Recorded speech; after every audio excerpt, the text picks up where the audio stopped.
Altså også alle dem, der har lyst til at sige noget og så videre, de kommer så herop og får ordet.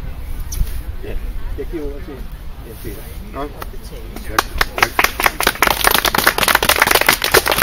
Jeg kommer lige fra et grundlovsmøde, som er lavet af Demokrati i Europa, inde i Vartov, og som vi laver hvert år den 5. juni mellem kl. 10 og 12. Det ligger fast. Der uddeler vi Ebbe Reichs demokratipris, Demokratistafet, som jeg var med til at udvikle sammen med Ebbe nogle måneder før han døde. Og den er nu givet for 8. gang. Der var 300 mennesker i dag, så der er der lidt interesse for demokrati i Europa. Og så vil jeg ellers starte med en lille beretning om en eftermiddag i Europaparlamentet i Strasbourg, hvor vi havde fint besøg af den nyvalgte franske præsident Sarkozy. Han havde lige været igennem en folkeafstemning om Lissabon-traktaten og havde tabt den. Og så sagde han, at det var han selvfølgelig ked af. Han beklagede det franske resultat, og så tilføjede han, men det var ikke specielt deres nederlag. Den ville falde ved en hvilken som helst afstemning, den blev sendt til. Jeg tænkte, det var stærkt. Det var en mand, du var enig med. Men så kom hans konklusion, og den var så, at man aldrig nogensinde skulle spørge folk ved folkeafstemning. Ja, sådan kan man jo resonere forskelligt omkring demokrati.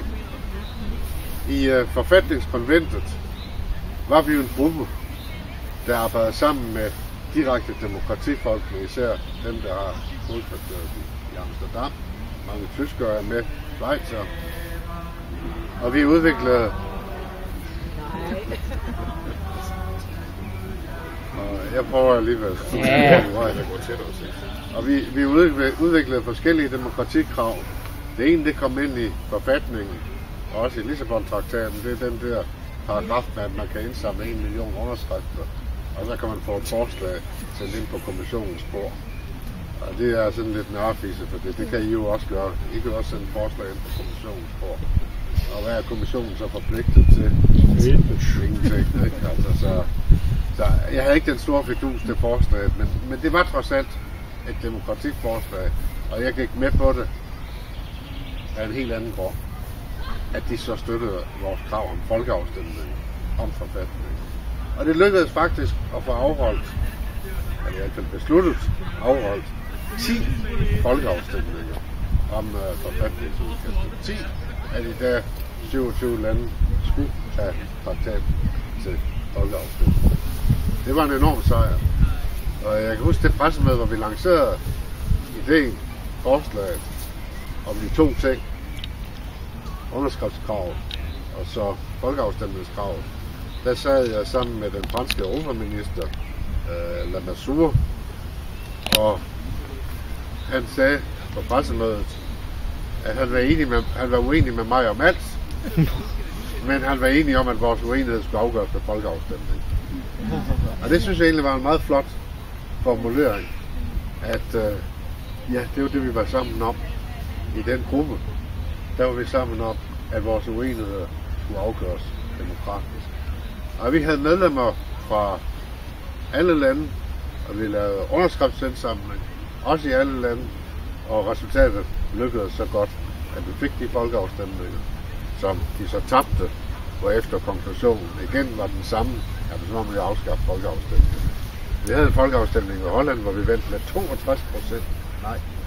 62% af hollænderne stemte nej, selvom alle medlemmer af deres parlament, minus et par afvigere, anbefalede et ja, så var der altså 62% af hollænderne, der stemte nej.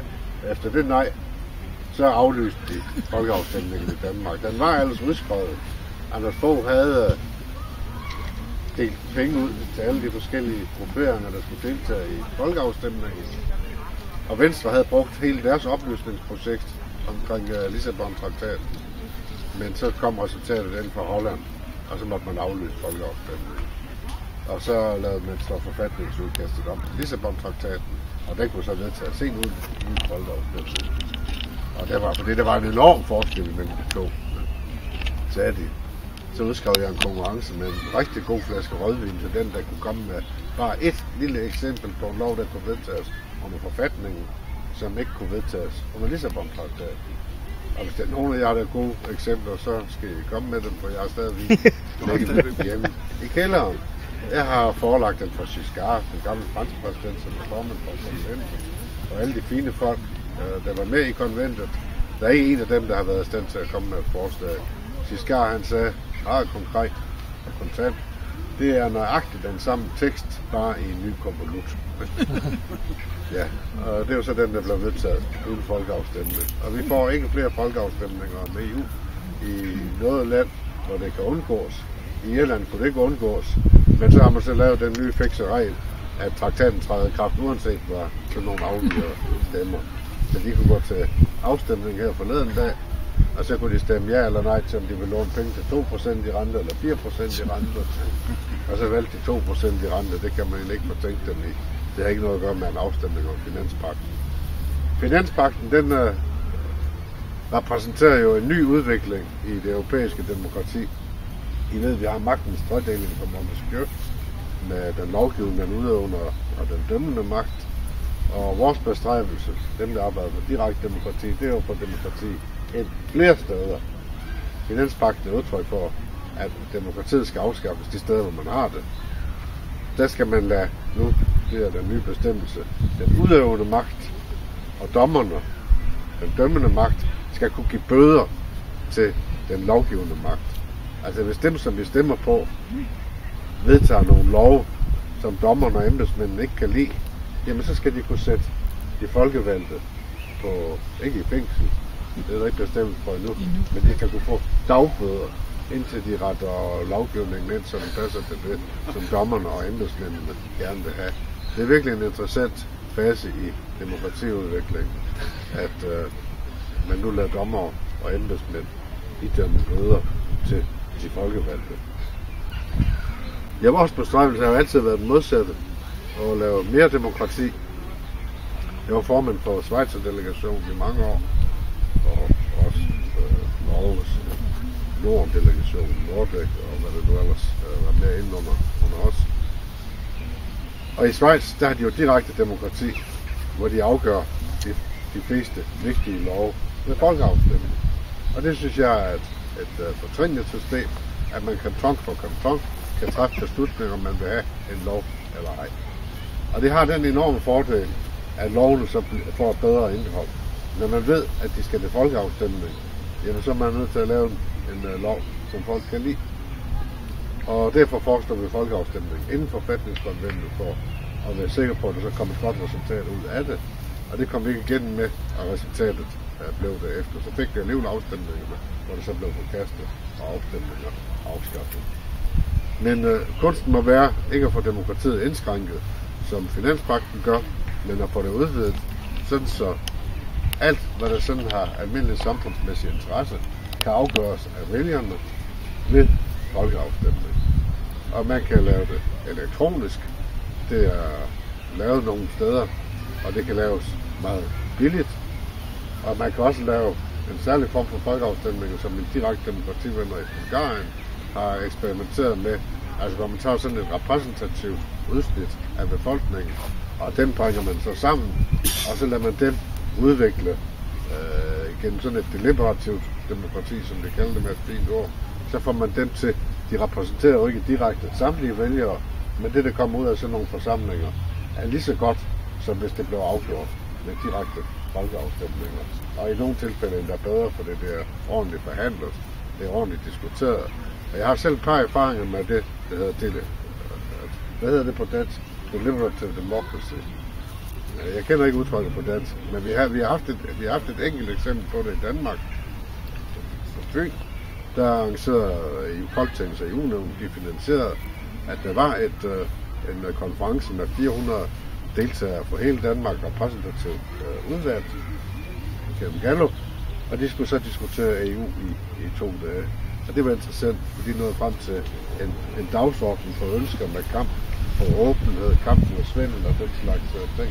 Det var fuldstændig identisk med mit valgprogram. Det var det, de nåede frem til gennem 2 dages drøftelser.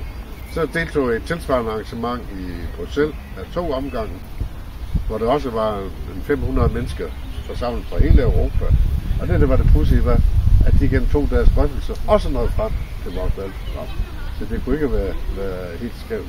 Og vores program, sådan i udtræk, jamen det var jo åbenhed, nærhed og demokrati, at folk skulle spørges, og folk i hele Europa vil spørges om traktater. Det at få en sådan traktat ned over hovedet på en, det er man modstander af i samtlige lande. I samtlige lande er der flertal for at bestemme om sådan nogle traktater, der kommer fra EU. Men det er Finanspagten, som kommer nu, eller det er de andre. Det har været på tegnebræt. Hver gang der har været meningsmålinger omkring det, så har resultatet været, at folk i alle lande vil spørges. Og når vi har haft de 3 deliberative konferencer, som der har været i Europa indtil nu, så har resultatet også været det samme. Folk vil inddrages, folk vil spørges. Og det skal være min afsluttende appel til jer, og arbejde for, at det bliver spurgt, hver gang der kommer en traktat fra EU. Eller en anden vigtig ting. Vi er dumme, vi vælger, men det er også der er flest af, og det er man altså nødt til at tage hensyn til. Det skal ikke være et ekspertvalg, hvor andre folk bestemmer. Vi skal selv tage ansvar for vores egen fremtid. God grundlovsdag. Og det er det, der ligger i grundloven.